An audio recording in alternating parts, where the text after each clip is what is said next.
Buenas tardes, el tema a tratar el día de hoy es enfermedades parasitarias. Las integrantes de nuestro grupo es Mariana Calle, Gabriela Cajo y quien les habla, Analí Moreno. Siguiente. Escabiosis, o también conocida como sarna humana, es una infección cutánea causada por el ácaro de la sarna llamado Sarcopteryx scabieci, el cual va a realizar túneles o surcos en la capa externa de la piel de 5 a 15 milímetros. Por lo general, este parásito va a realizar sus excavaciones en la cara interna de la muñeca o en los contornos de los dedos e espacios interdigitales. Y cuando existe algún contacto sexual también va a aparecer en la zona de los glúteos, el área de los genitales y en la zona de los pezones. El modo de contagio se produce por contacto físico y también es transmitible de persona a persona. Siguiente. En cuanto a su sintomatología, tenemos como primer síntoma el prurito, que va a aparecer en la segunda u octava semana después de la exposición al ácaro y va a aumentar su incidencia en la noche o cuando la persona realiza ejercicio o toma baños de ducha caliente. De ahí tenemos los surcos acarinos, o también conocidos como túneles. Van a ser lesiones serpentiginosas de 5 milímetros de longitud levemente sobrelevada. Como consecuencia del prurito, los surcos se van a sobreinfectar y van a producir las pápulas pequeñas eritematosas. Usualmente se van a ubicar en el tronco, en las axilas, en los glúteos y en la zona interdigital. Siguiente. En cuanto a su clasificación, tenemos la escabiosis sarcóptica, la cual es una infección zoonótica, pero se puede volver cruzada cuando la persona pasa por mucho tiempo con un animal infectado de la sarna. De ahí tenemos la escabiosis costrosa, la cual es una lesión cutánea y van a ser más graves que el caso inicial, ya que van a ser lesiones tipo psoriasiformes, es decir, una costra muy gruesa que va a albergar gran cantidad de ácaros y de los huevos, por lo cual el tratamiento va a ser más difícil de que cumpla su objetivo debido a que va a tener que atravesar esta gran capa. De ahí tenemos la escabiosis demodeica, que es propia de la sarna del perro, y la escabiosis ótica, el cual se caracteriza porque la sarna va a infectar la zona del oído. En cuanto a su diagnóstico, tenemos de dos métodos. El método clínico, que consiste en la triada pápula surco prurito, y el método de laboratorio, que consiste en la biopsia, también denominado test de Müller, el cual va a extraer una muestra ya sea de las lesiones de las pápulas o de las costras y llevarlas a un estudio mediante el microscopio para observar ya sean los ácaros o los huevos. Siguiente. En cuanto a su tratamiento, tenemos la ivermectina vía oral, la permetrina en crema al 5%, la loción de lindato, también conocida como hexacloruro de gamma de benceno, al 1%, la loción de benzoato de bencilo al 15%, y hay que tener mucho cuidado porque puede ser irritante. Tenemos la pomada de azufre al 10%, útil en niños pequeños, la crema de cromatión, y si hay una infección, primero hay que tratar con antibióticos tópicos y sistemáticos, y posterior a esto el tratamiento específico para la escabiosis. En cuanto a sus precauciones, tenemos que no solo se recomienda dar tratamiento a la persona infectada, sino también a todos los demás miembros que vivan con ella o ha tenido algún contacto con esta persona. Y como segundo tips tenemos lavar la ropa a 60 grados centígrados, ya que de esta manera va a morir tanto el ácaro como los huevos. Siguiente. Tenemos como siguiente enfermedad a la de Lyme. Es una enfermedad transmitida por las garrapatas ocasionadas por la bacteria Borrelia burgdorferi, el cual al inicio va a ser una enfermedad que las personas no le van a tomar mucha importancia, ya que se va a manifestar como una erupción cutánea, también denominada eritema migrans, pero con el pasar de los meses o incluso años puede afectar tanto al sistema nervioso como el articular. En cuanto a las sintomatologías, vamos a describir las características que tiene la erupción cutánea y van a ser las siguientes. Primero va a ser una erupción sólida denominada ojo de buey. Va a aparecer dentro de los 3 primeros días a un mes después de la picadura. Su diámetro va a ser de 2 a 6 pulgadas, va a durar de 3 a 5 semanas y normalmente no va a causar dolor, ni picor, ni quemazón al tacto. Siguiente. En cuanto a su cuadro clínico, tenemos 3 estadios. El primer estadio va a ser una infección temprana localizada. Aquí el eritema migrans va a tener una zona central más pálida y se va a ir extendiendo en forma de un anillo. Y en cuanto a su sintomatología, tenemos un dolor muscular, articular, fiebre, cefaleas parecidos a los síntomas de la gripe. En cuanto a su estadio 2, tenemos una infección temprana diseminada, es decir, las lesiones van a estar en varias zonas del cuerpo y los síntomas que van a predominar es la visión borrosa, las alucinaciones, problemas de lenguaje. La persona también puede realizar movimientos torpes o problemas cardíacos. Y en el estadio 3 va a ser una infección tardía, es decir, las manifestaciones clínicas van a aparecer a los meses o incluso años después de la infección. Y aquí la persona va a presentar confusión, trastorno del sueño, pérdidas de la memoria y artritis. Siguiente. En cuanto a sus complicaciones, en las neurologías tenemos la polineuropatía craneal, la radiculopatía dolorosa, la meningitis crónica y el par craneal más afectado va a ser el séptimo, ya que va a originar la parálisis de la motoneurona facial inferior. Y en cuanto a las complicaciones articulares, tenemos la oligoartritis simétrica de grandes articulaciones junto con malestar general. Como prueba de diagnóstico tenemos a la prueba ELISA para antígenos específicos de inmunoglobulina M e inmunoglobulina G. Siguiente. En cuanto al tratamiento, como primer paso tenemos que si la persona logra ver a la garrapata que está entrando a su cuerpo, se recomienda colocar fenol alconforado y extraerlo con la ayuda de una pinza de manera firme. Y de ahí en los tratamientos farmacológicos tenemos la doxiciclina oral de 11 miligramos 2 veces al día por un periodo de 10 a 21 días. Luego tenemos la amoxicilina oral de 500 miligramos que se recomienda tomar 3 veces al día por un periodo de 14 a 21 días. Tenemos la cefuroxina oral de 500 miligramos, se recomienda tomar 2 veces al día por un periodo de 14 a 21 días. Y como otros antibióticos también tenemos a las tetraciclinas o a las penicilinas. En cuanto a la prevención, se recomienda que si la persona va a los bosques o a los pastizales, debe usar tela gruesa. Los pantalones, la basta tiene que estar por dentro de las medias y las camisas o camisetas deben ser manga larga. Posterior a eso, también se recomienda usar un buen calzado, ya que de esta manera se va a cubrir gran parte del cuerpo y la garrapata va a tener un problema al ingresar. De ahí, también cuando la persona regresa a su casa, se recomienda desinfectar los zapatos y una vez que se retire toda la ropa, la persona debe revisar en la ropa y también en su cuerpo si es que existe o no la presencia de una garrapata y no olvidar el cuero cabelludo. Y si la persona llevó a su mascota, se recomienda cepillar el pelo de la mascota y también ir revisando si tiene o no alguna garrapata. Siguiente. Tenemos a la demodicosis, que es una enfermedad infecciosa de la piel causada por el parásito vulgar Demodex folliculorum y Demodex brevis, el cual va a afectar al folículo piloso y a las glándulas sebáceas de la piel, especialmente de las mejillas, nariz, párpados, pestañas y frente. Esta enfermedad puede ser asintomática o no puede ser asintomática y puede presentar las siguientes lesiones en la cara. La primera es la exacerbación de acné, rosácea o exantema. Tenemos la reacción inflamatoria inespecífica de la piel de la cara, la cual se va a caracterizar por un ardor, eritema y pápulas pustulosas. Y de ahí tenemos a la blefaritis crónica, la cual se va a caracterizar por una congestión en el párpado y una exfoliación y pérdida de las pestañas. Siguiente. En cuanto al diagnóstico, tenemos la biopsia superficial con cianoacrilato, la cual se va a caracterizar por aplicar una gota de este fármaco en la mejilla y tiene que cubrir una superficie de 1 centímetro cuadrado, esperar a que se seque unos minutos, luego se va a retirar este adhesivo y se lo va a llevar al estudio en el microscopio. Y para que la prueba sea positiva debe haber más de 5 df, es decir, las iniciales del nombre del parásito, en centímetro cuadrado en la piel.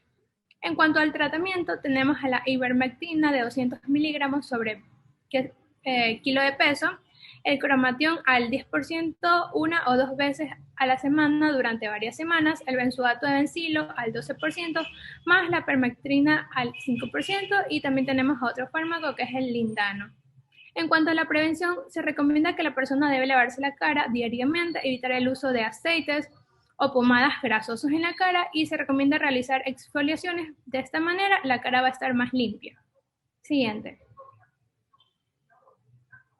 Ya, tenemos a la larva migrans. Esta de aquí es una parasitosis ocasionada por el contacto de la larva Ancylostoma brasiliense, que se caracteriza por estar en los perros, gatos y ciertos felinos, y la Ancylostoma canino netamente de los perros, que se localiza en América. Esta enfermedad se va a caracterizar por tener lesiones serpentiginosas color rojizas en la piel. Siguiente. En cuanto a la sintomatología, el primer síntoma va a ser el prurito y puede empeorar en la noche, tanto así que la persona va a tener trastornos del sueño por el prurito. Tenemos la sensación de movimiento por debajo de la piel debido a que la larva va a ir moviéndose por todo el cuerpo. Como tercer síntoma tenemos el enrojecimiento de la piel similar a un camino tortuoso, que es por donde la larva va a pasar. Y como cuarto síntoma tenemos la hinchazón de la piel. Por lo general, las larvas van a entrar al cuerpo mediante los espacios interdigitales, ya sea de los dedos de las manos como las palmas de los pies. Cuando recién entra al cuerpo va a provocar una pápula, como se observa en la imagen inferior, y luego unos días, poco a poco, la larva va a ir avanzando ciertos milímetros y es ahí donde se va a formar la lesión serpentiginosa característica de esta enfermedad. Siguiente. En cuanto a su diagnóstico, hay dos formas. El clínico es el estudio de las morfologías de las lesiones. Se recomienda que este sea la primera opción, ya que si se realiza una biopsia, puede como no esté la larva presente. Y el segundo es la biometría hemática con reencuentro de eosinofilia. En cuanto al tratamiento, tenemos el albendazol de 200 miligramos cada 12 horas por un día. De ahí tenemos la ivermectina como única dosis de 12 miligramos vía oral, el pirantel de 200 miligramos sobre kilo de peso por 3 días, el mebendazol de 100 miligramos cada 12 horas por un día y el ungüento de tiabendazol al 10%. Siguiente.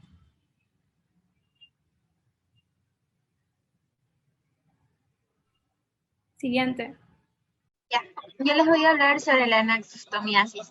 Esta es una enfermedad de piel, la cual se caracteriza por presentar un eritema inflamatorio migratorio que puede comprometer órganos internos, inclusive el sistema nervioso central. Entre sus causas tenemos que es muy común la infección por Natostoma spinigerum, el cual va a ingresar al organismo por vía oral, luego de haber consumido pescados crudos o semicocidos, y también puede presentarse después del consumo de un pollo que haya sido contaminado con este parásito. Entre otras causas tenemos también el Natostoma spinigerum, el cual tiene mayor relevancia en afectaciones humanas. Además tenemos al Natostoma dolorsi, Ispidum y Naponicum, el cual va a presentar manifestaciones clínicas, pero en menor frecuencia que el anterior. Siguiente. En cuanto a su patología y patogenia, tenemos que los parásitos adultos únicamente se van a encontrar en los huéspedes definitivos, que son los animales. En el hombre ingresan, como ya mencioné, por la vía oral. Cuando se ingiere pescado con estas larvas, estas se van a liberar del intestino y van a migrar al hígado y de allí se van a distribuir al tejido celular subcutáneo y a las vísceras, incluyendo el ojo, donde va a producir sustancias tóxicas de tipo acetilcolina y hialuronidasa y factor hemolítico, lo cual va a producir una reacción inflamatoria con eosinófilos. Estos cambios también vamos a observar en el panículo adiposo, en el que va a haber una infiltración masiva de eosinófilos en los septos y presencia de algunos linfocitos, además de vasodilatación, edema y eritrocitos extravasados.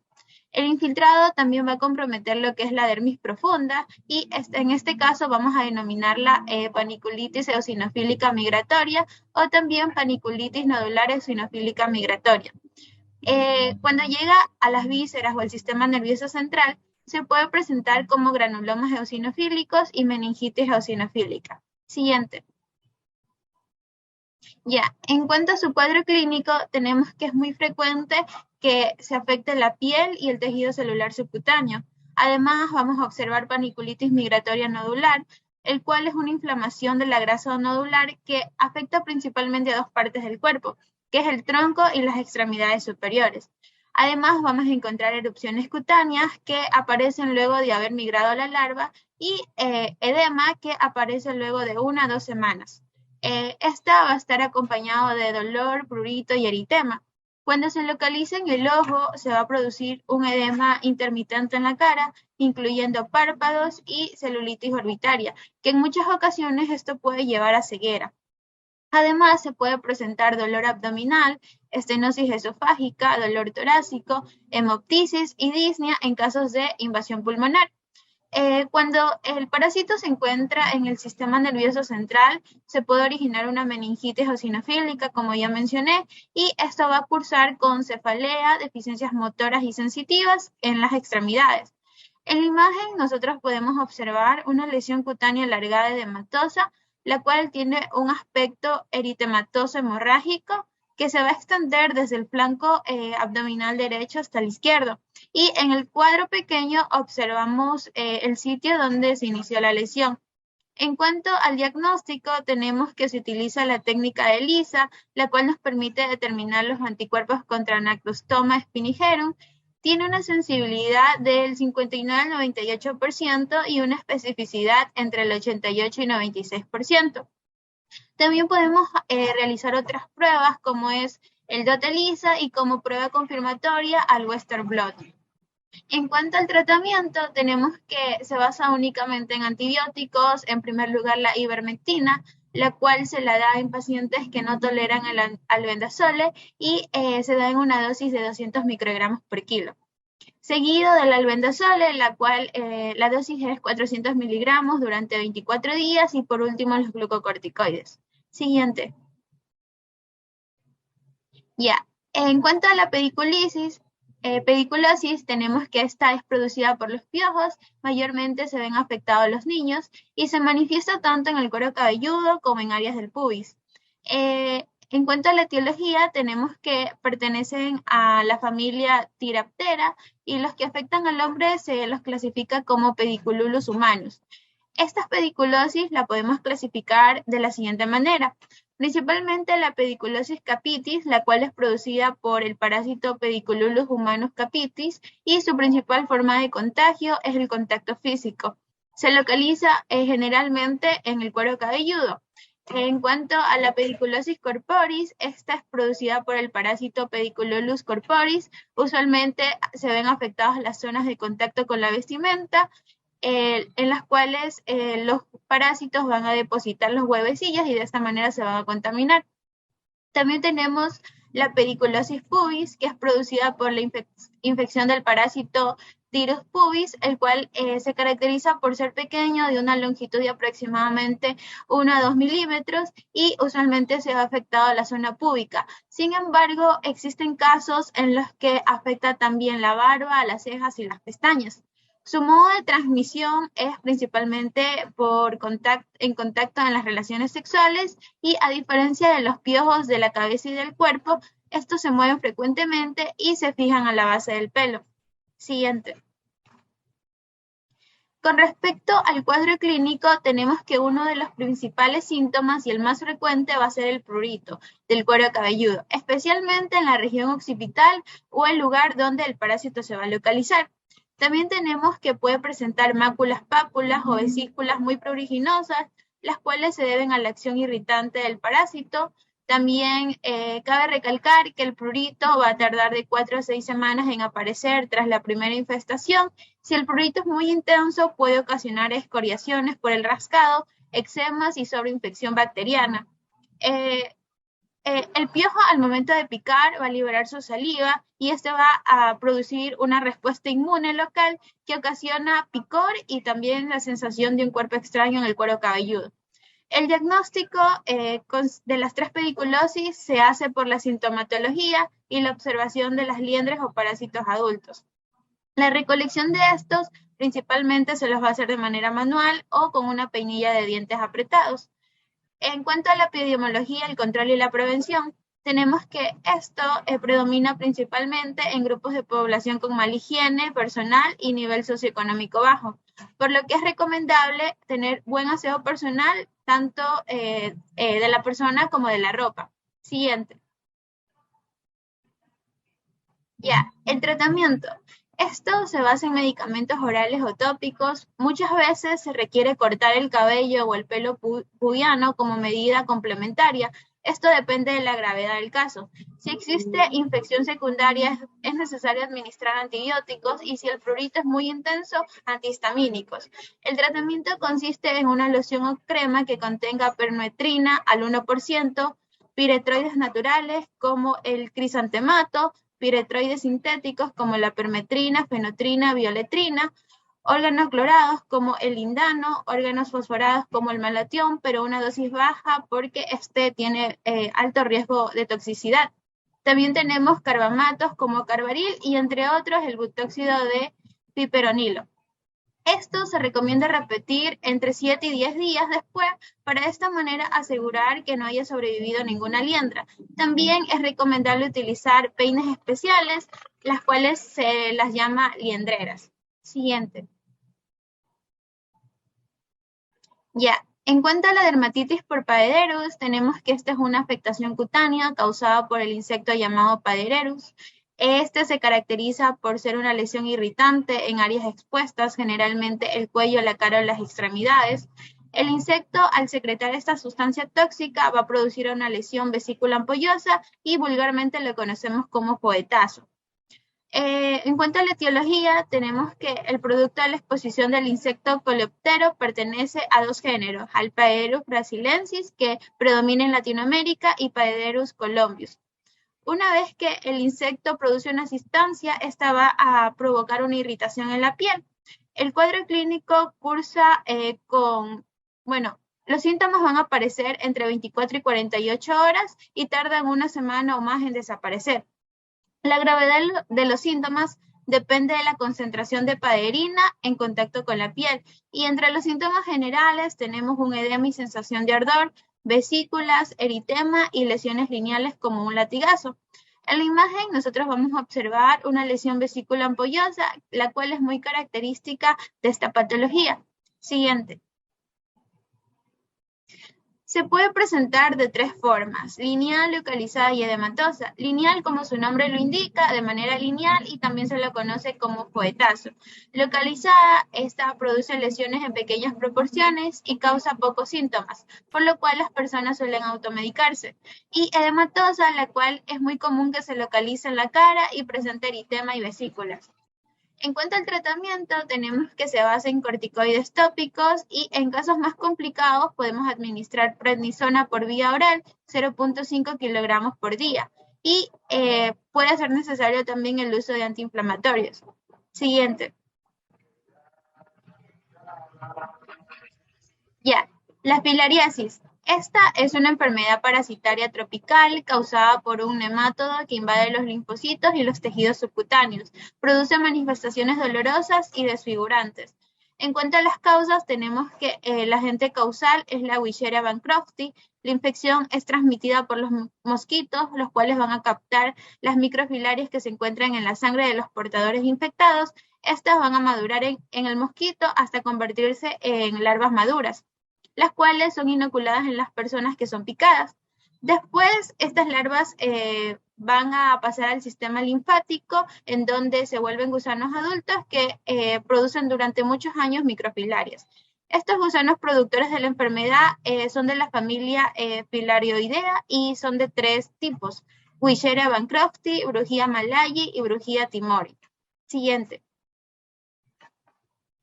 La patogenia. Tenemos una infección temprana y una infección crónica. En la infección temprana va a producirse citoquinas a expensas de los linfocitos Th2, lo que lleva a la producción de citocinas que incluyen interleucina 1, 5 y 10. Esto va a dar origen a un aumento de los niveles de inmunoglobulina E y G4, y de esta manera se va a producir una inflamación en el tejido linfático. En cuanto a la infección crónica, tenemos que la producción de citoquinas por parte de los linfocitos Th1 y Th2 va a ser en menor cantidad, debido a que hay una baja respuesta inmunológica en contra de los antígenos, lo que conlleva la cronicidad de la infección y el paso de un mayor número de microfilarias. Esto va a causar adenopatías y linfangitis con obstrucción de los canales linfáticos, lo que puede causar hipertrofia de los tejidos llamado linfantiasis. Siguiente. El cuadro clínico lo vamos a dividir en tres etapas: en manifestaciones agudas, crónicas y la fase de la linfantiasis. Las manifestaciones agudas van a aparecer luego de un periodo de incubación de 1 a 18 meses y se caracteriza por adenolinfangitis aguda, la cual es causada por la muerte del gusano adulto y la consecuente respuesta inflamatoria. Esta se va a presentar como linfadenopatía dolorosa en miembros inferiores, acompañada de fiebre de inicio repentino. También tenemos la dermatolinfangiodenitis aguda, las cuales son placas inflamatorias edematosas, que igualmente se va a acompañar de fiebre, mialgias y cefalea. También tenemos la fiebre filarial, la cual se diferencia de las anteriores porque generalmente no presenta linfadenopatía, sino esta se caracteriza por ser episódica y de inicio repentino. También tenemos la eosinofilia tropical pulmonar, que se caracteriza por presentar sibilancias nocturnas, se produce por una respuesta inmune exagerada en contra de las microfilarias alojadas en el pulmón. Esta sintomatología dura entre 4 y 7 días y puede presentar recaídas de 1 a 4 veces por año. En cuanto a las manifestaciones crónicas, tenemos el linfedema, el cual es un edema que se presenta en miembros debido al compromiso crónico de los vasos linfáticos, los cuales son ocupados por las larvas. Esto se va a presentar por lo general en los miembros inferiores cuando los ganglios inguinales son afectados y en miembros superiores cuando se encuentran afectados los ganglios axilares. También puede presentar hidrocele cuando hay compromiso de los ganglios del cordón espermático. Esto se acompaña de quiluria, ascitis, hematuria y proteinuria. En cuanto a la fase de la infantiasis, tenemos que afecta principalmente a los genitales externos y extremidades inferiores, y como observamos en la imagen, la piel se va a volver gruesa, áspera, de tipo verrugoso y es susceptible a lesiones traumáticas e infecciones secundarias. Siguiente. El diagnóstico. Principalmente consiste en la detección del antígeno circulante. Esto solo se encuentra disponible para la Escherichia bankrofti. También tenemos el protis de sangre, que se lo utiliza, se recomienda realizarlo en horas nocturnas, debido a que es en estas horas donde las microfilarias se van a encontrar en mayor número en la sangre. También los anticuerpos antifilariasis, los cuales detectan niveles elevados de inmunoglobulina G y inmunoglobulina G4, y las imágenes como la ecografía, las cuales son técnicas que nos pueden detectar la presencia de los gusanos adultos en los linfáticos. El diagnóstico diferencial tenemos que principalmente es el angioedema, el asma, el linfoma Hodgkin, no Hodgkin, hidrocele, lepra, linfedema, trauma escrotal y trauma testicular. Siguiente. El tratamiento consiste en 3 antibióticos, el dietilcarbamazina en una dosis de 6 miligramos por kilogramo por 12 días, la ivermectina en combinación con albendazol, la cual la dosis es de 200 a 400 microgramos por kilogramo, y la doxiciclina 200 miligramos por día por 4 a 6 semanas. El tratamiento del linfedema consiste en lavar el área afectada 2 veces al día, también usar cremas antibacterianas, realizar ejercicio, elevar el miembro afectado antes de dormir, la fisioterapia descongestiva y la extracción mecánica del parásito.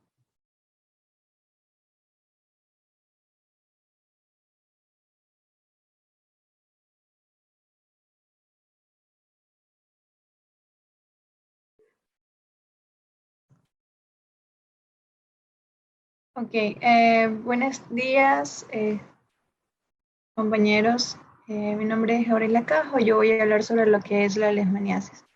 La definición de esta vamos a entender que es una enfermedad crónica de la piel, de las mucosas o vísceras también, producidas por protozoarios de género Leishmania, que se transmiten al humano por vectores de los géneros Lutzomia y Phlebotomus. Siguiente.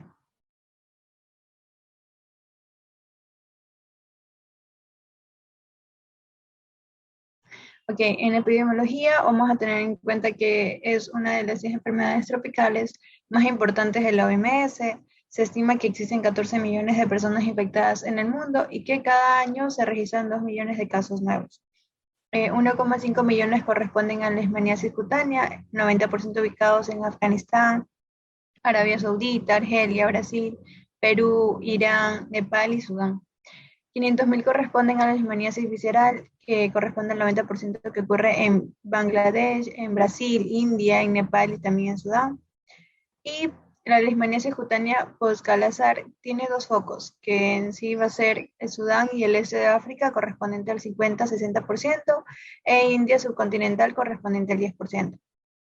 El número estimado de muertes es de 50.000 al año, ya sean por razones culturales o por falta de acceso al tratamiento. También la letalidad en mujeres es 3 veces mayor en varones, y cualesquiera que estén expuestos a zonas o riesgos en zonas endémicas, pues se pueden contagiar. Las formas cutáneas que provienen de las formas cutáneas de esta leishmaniasis van a corresponder a Latinoamérica y las formas viscerales del Mediterráneo. Y también cabe recalcar que los perros son el reservorio más potencial que vamos a tener. Siguiente. La etiopatogenia, vamos a entender que la agente causal va a ser un protozoario unicelular dimorfo de orden Quitenoplastida, familia Trypanosomatida y suborden Trypanosomatina, de género Leishmania. Este género va a tener dos subgéneros que van a estar localizados según el sitio donde se desarrollen en el intestino, obviamente, del insecto transmisor. Vamos a tener a la Leishmania, llamada SIL, tal cual, y la Viania. La Leishmania va a estar ubicada suprapilóricamente y la Viania se va a alojar en la porción media y posterior del intestino. Siguiente. Vamos a presentar dos estados que van a ser el aflagelado o amastigote y el flagelado o promastigote. El aflagelado se va a encontrar en huéspedes vertebrados, sean humanos, mamíferos como roedores y perros, y reptiles. Y los flagelados se van a encontrar en antrópodos, dípteros de los géneros Plebotomus y Lutzomia, del Viejo y del Nuevo Mundo. El ciclo de transmisión es de 53 a 100 días. Siguiente. La patogenia, aquí vamos a comenzar con las personas que se infectan cuando son mordidas por una mosca. Cabe recalcar que las hembras son las que van a aportar este tipo de huevos. La hembra infectada, las moscas de arena inyectan en una forma de protozoos llamados los protomastoides, que pueden causar la infección. Continuamos con los promastigotes, que son ingeridos por ciertas células inmunitarias llamadas macrófagos, las cuales son ingeridas por células fagocíticas. Cabe recalcar que el proceso mediante el cual una célula ingiere un microorganismo u otra célula o fragmentos celulares se va a conocer con el nombre de fagocitosis. En estas células, los promastigotes se desarrollan en otra forma, que van a ser los amastigotes. Estos amastigotes se van a multiplicar dentro de los macrófagos en varios tejidos. Cuando una mosca de arena pica a una persona o un animal infectado, se infecta al ingerir sangre que contiene macrófagos con mastigotes en su interior. Continuamos con los mastigotes, que se convierten en promastigotes en la parte media del intestino de la mosca, y terminamos con el intestino medio de la mosca. Los promastigotes se van a multiplicar, se desarrollan y migran a las partes bucales de la mosca. Se inyectan cuando la mosca pica a otra persona, así complementando todo el ciclo. Siguiente. La clasificación van a ser tres, van a ser cutánea, mucocutánea, visceral o calasal. La mucocutánea van a tener también así subclasificaciones que van a ser la localizada, diseminada y recidivante. Siguiente. La leishmania cutánea diseminada. Esta va a comenzar con una lesión localizada no ulcerada debido a que los mastigotes se diseminan a través de los macrófagos hacia otras áreas de la piel. Esta aquí ocurre por infecciones de la leishmania atípica, la leishmania mexicana y la leishmania amazonensis. Va a predominar en las zonas expuestas, ya sean los pabellones auriculares, las mejillas, regiones ciliares y extremidades. Esas aquí suelen respetar los pliegues y la piel cabelluda. Se van a presentar como nódulos blandos o placas infiltradas de superficie lisa o verrugosa, de color pardo rojizo y de consistencia firme. Las lesiones no se ulceran, a excepción de que exista un traumatismo, y pues también puede comprometer todo el cuerpo en etapas tardías de la infección. Un ejemplo de esta va a ser la leishmaniasis anérgica. Siguiente. La leishmaniasis anérgica va a estar limitada en África Central por su agente leishmania atípica y América Ecuatorial por su agente leishmania mexicana, bifanoid y amazonensis. Comienza con pápulas, tubérculos o pequeños nódulos en zonas expuestas del cuerpo, generalizándose luego a la erupción al cabo del mes. Las lesiones jamás se van a ulcerar, y esta forma cursa con una depresión de inmunidad mediada por células y puede confundirse con la lepra matosa y con menos frecuencia con la sarcoidosis. Siguiente. La leishmania recidivante. Este de aquí va a ser un síndrome causado por la infección de la leishmania tropical. Esta variante forma nuevas pápulas alrededor de del margen de la cicatriz y se puede manifestar años después de un trauma en el área de la lesión primaria que ya se había curado. Un ejemplo de esta va a ser la úlcera oriental, o también denominada botón de Oriente. Siguiente. La úlcera oriental o botón de oriente, su agente es la Leishmania tropical y se distribuye por Medio Oriente. Periodo de incubación va a ser de 1 a 2 meses y también puede durar días o años. Posterior a la incubación, en el sitio de la picadura del vector, aparece una pápula eritematosa indurada de frecuencia localizada en cara, puede ser solitaria, indolora y que evoluciona con lentitud, recubriéndose al cabo de 1 o 3 meses de una costra negruzca y espesa cuya remoción permite descubrir una úlcera que cura lentamente al cabo del año. Existe edema consistente, perilesional y su carácter indolente y crónico la diferencia de aquellos procesos biógenes agudos, ya sea en el antrax, el sistema o el parínculo. Siguiente. La leishmania cutánea localizada se limita solo a la piel, produciendo lesiones con características esporotricoide, verrucosa, cisteiforme, psoriasiforme o eczemantosa. Una pápula de color rosácea se va a producir después de la picadura del vector. Van a evolucionar en un tipo de nódulo o placa con reblandecimiento central, presentando al final ulceración, dolor y un borde indurado. En el viejo mundo, la úlcera se recubre por una escara hiperqueratósica y en el nuevo mundo, dicha úlcera se va a cubrir de un material fibrinoso de color blanco amarillento. Pueden presentarse lesiones alrededor de la placa y o a lo largo de los cordones linfáticos que la rodean. Las lesiones ulceradas pueden sobreinfectarse por bacterias patógenas, dependiendo de la infección de especies diferentes de leishmania. La velocidad de cicatrización puede variar. Las lesiones curan espontáneamente, excepto de los inmunodeprimidos, que pueden progresar a una leishmania mucocutánea. Al curar, van a dejar una cicatriz atrófica permanente o una queloide. Siguiente. Bueno, aquí vamos a continuar con los datos de laboratorio. El diagnóstico va a ser epidemiológico, clínico y de laboratorio. Comenzamos con los anticuerpos monoclonales G2 de 10 contra antígenos específicos para la leishmania, técnicas moleculares, PCR para la leishmania, biopsia cutánea utilizando los márgenes infiltrados de la lesión. También se puede dividir en 3 partes, para frotes por impresión, estudios histológicos, cultivo. En histopatología, la visualización del aquitinoplasto del protozoo es esencial para el diagnóstico histológico.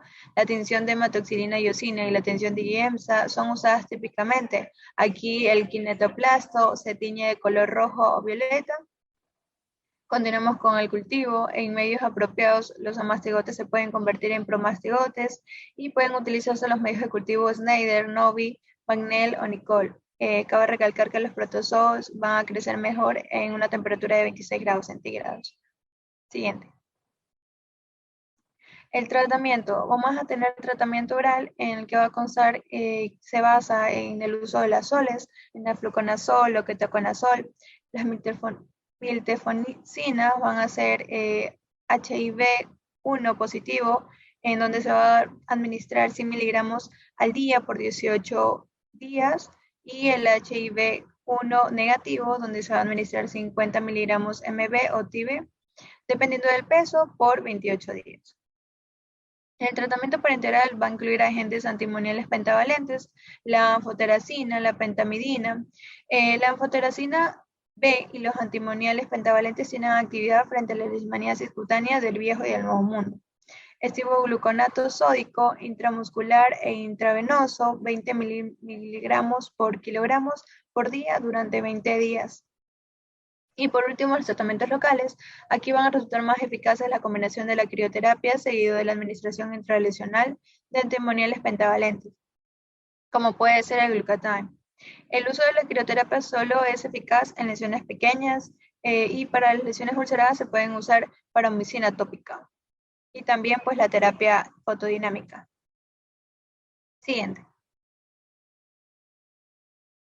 La leishmania mucocutánea, también conocida como cutánea americana o espundia, esta de aquí va a ser causada por la leishmania brasiliensis y la mexicana. Esta va a afectar a jóvenes, se presenta en una lesión primaria cutánea, generalmente en una zona expuesta. Es un nódulo que se ulcera o puede hacerse vegetante o ambas a la vez. Es posible que haya linfagitis, adenitis. Varios años después, por una diseminación linfoemética, aparecen las lesiones mucosas que afectan al tabique nasal, labios, encías, faringes o también la laringe. A nivel de la nariz, provocan por deformación y destrucción de los cartílagos correspondientes la nariz tapiroide o la nariz de camello. En una unión del paladar blando o en el oso, las lesiones vegetantes originan al retraerse o cicatrizarse la llamada cruz espúndica. También existen formas cutáneas linfagíticas con aspecto esporotricoide o de verrugosos.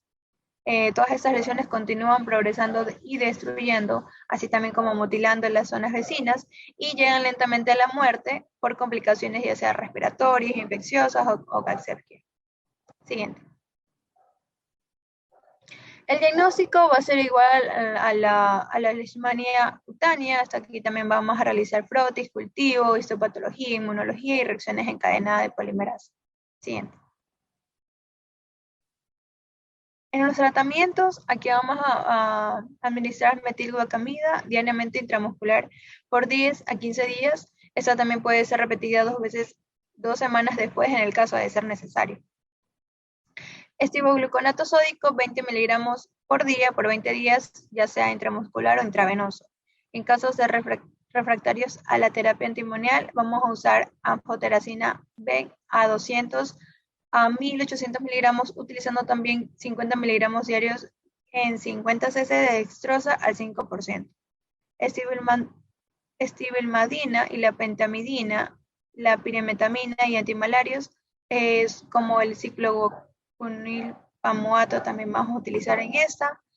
Y la inmunoterapia con la vacuna Calmet, Guerin y premastidoides muertos de leishmania en 3 dosis en 8 semanas. Siguiente. Leishmania visceral o Kala-Azar, también conocida como fiebre negra.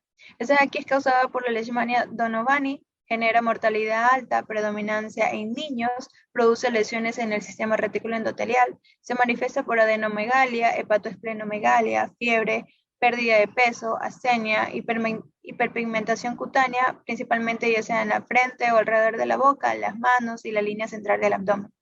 Petequias en ciertas predilecciones en axilas y rodillas. El pelo también o el cabello va a ser áspero y quebradizo, y la alopecia también se va a presentar en estados avanzados de la enfermedad. Siguiente. Bueno, aquí se va a mostrar la bibliografía referida y muchas gracias.